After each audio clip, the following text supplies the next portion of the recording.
Hello, everyone. Welcome to the Daily Tarot. This is the Daily Tarot for Monday, October 20th, 2025. I hope everyone is doing well today. Welcome to Monday. Welcome to the beginning of the week. If I sound a little congested, my allergies are in full gear. Thank you, fall. Thank you, autumn.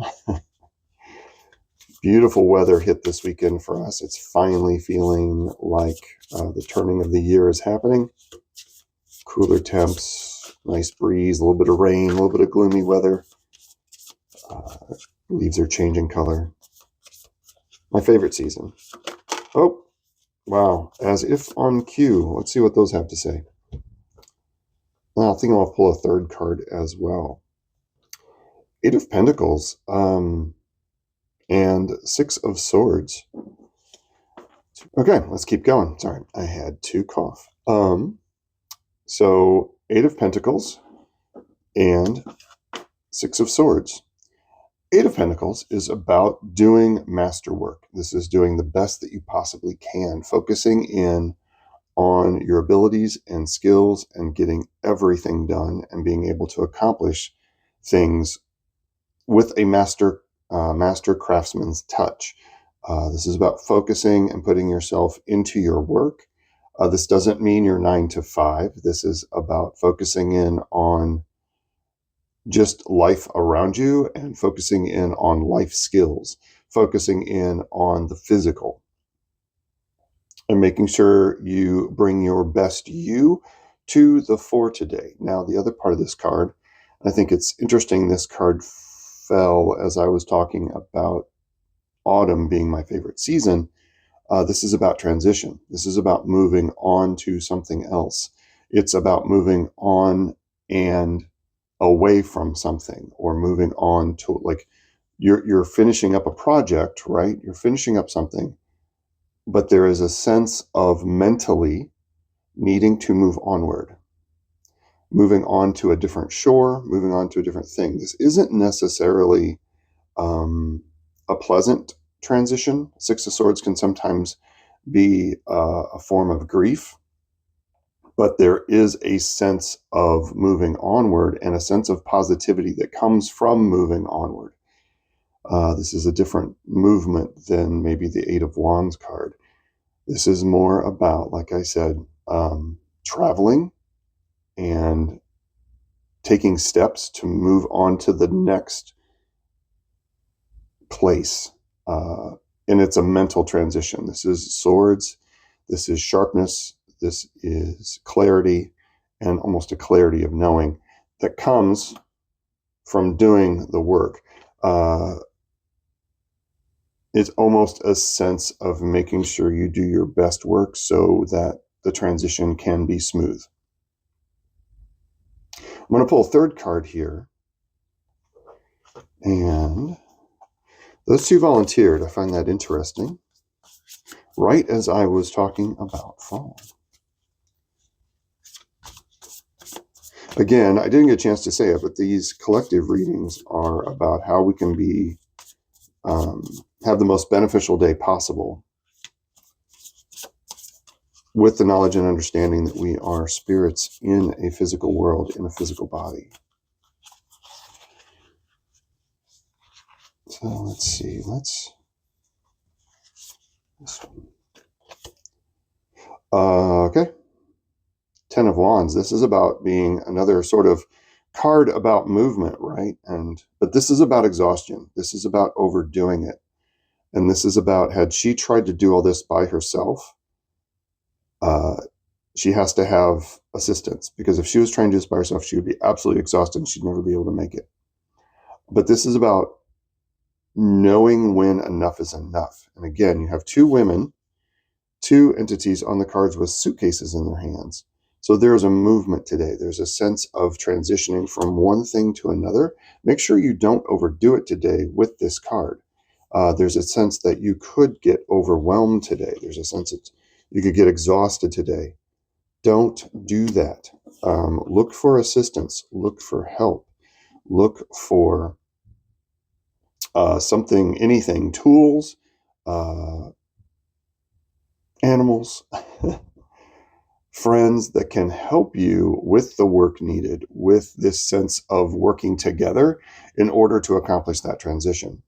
I think that's going to be super important today. I think if you try to take everything on today, or even take on the feeling that you need to take everything on today, that alone could wear you out.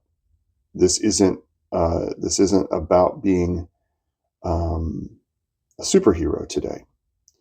This is about realizing what exactly. So a master craftsman doesn't try to do everything at once. Slow is smooth, smooth is fast. They take their time and they work their way through each individual step with precision and accuracy and care and thoughtfulness, and without distraction. But they do not exhaust themselves, and the work gets done. If they take on too much, if they take on too many orders, they become exhausted. And they have to hire a helper. They have to hire assistants because they can't maintain that same level of mastery in their day-to-day in what they are trying to do. Again, this doesn't mean a 9 to 5. This could be a personal project. This could be, well, there is a lot of transition. This could be a life change. This could be traveling, moving, anything like that that is occurring with you today. And the Six of Swords is about clarity. It's about understanding that, yes, it is time to go, but you shouldn't exhaust yourself with the movement and the transition. Make that transition a masterful move.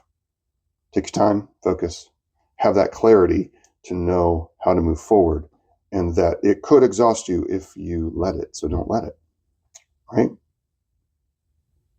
Interesting set of cards today. I'm really fascinated by these cards, actually. See if there's anything else.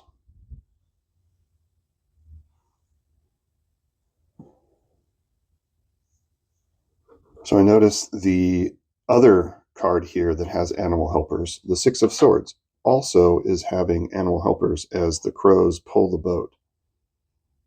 Right? She's not trying to oar the boat herself. So look to friends, look to connections, look to community today. Look to your spirit team today. Have a chat with your spirit team. Ask if they can assist you with all that you have to do so that you don't become overburdened. All right. I'm going to use the Enchanted Map. I haven't used these cards in a while as our punctuation card. Now, to be fair, let me show you what the box. This is the book.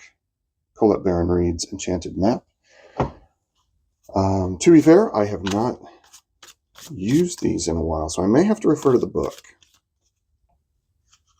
But I've used these a lot. I was on these cards for a long time, many years ago. But we'll see what happens. We'll see what comes back here. Or maybe I'll just let the cards speak to me. Gosh, wouldn't that be a concept? Oop. There we go. This is the one that wants to speak to us. Gentle Gardener. Again, that sense of planning, working through your plot, working through what you need to get done so you can move forward with a masterful touch, and being gentle, being patient. Do not try to push things today. There is going to be movement today. I think I'll have to move that crystal. Oh, gosh darn. There we go. I'll just put it on the card. Do not try to be pushy today. Do not try to make your will into full force today. It will not go well. You need to be gentle today. You need to really take your time. You really need to find a sense of gentleness and care, and there's a sense of almost newness here, of like new sprouts coming up. That's why you're moving towards the new sprouts, but those new sprouts need to be gently tended to, okay? They need to be, if you overwork them, there's just this sense of going slow. Slow is smooth, smooth is fast. That is still transition. But you need to be able to apply your skill to its fullest and with the touch of masterwork. So in order to do that, you can't do that fast. You have to take your time. You need to focus on the details, and you need to have clarity. Otherwise, you're going to be exhausted. So a bit of a heads up for the week. This week is about, yes, moving forward, but taking your time. Yeah. I'm going to look at the book real quick, and if I see anything that I want to add, I will do that. So give me 1 second. And I'm glad I did that, because there is a sense here with the gentle gardener about tending your thoughts, right? Tending to what you are putting into the world so you can also receive the same. This is about an eternal co-creation with your day-to-day and with this movement and this sense of working through things. You can create with the touch of a master craftsman, right? But you're going to need to put in the right type of thought. You need to be, and that is about gentleness and care. All right. And it's about co-creation instead of trying to force your will into something. Okay. Glad I did that. That was a nice final punctuation, and that feels like that sort of sealed the reading for the day. All right. Well, I hope you all have a wonderful Monday, and I hope these cards and this reading has helped, giving you a little bit of clarity. And yeah, I will see you on Tuesday's reading, and I hope you have a wonderful Monday. Peace and strength, everybody. Bye-bye.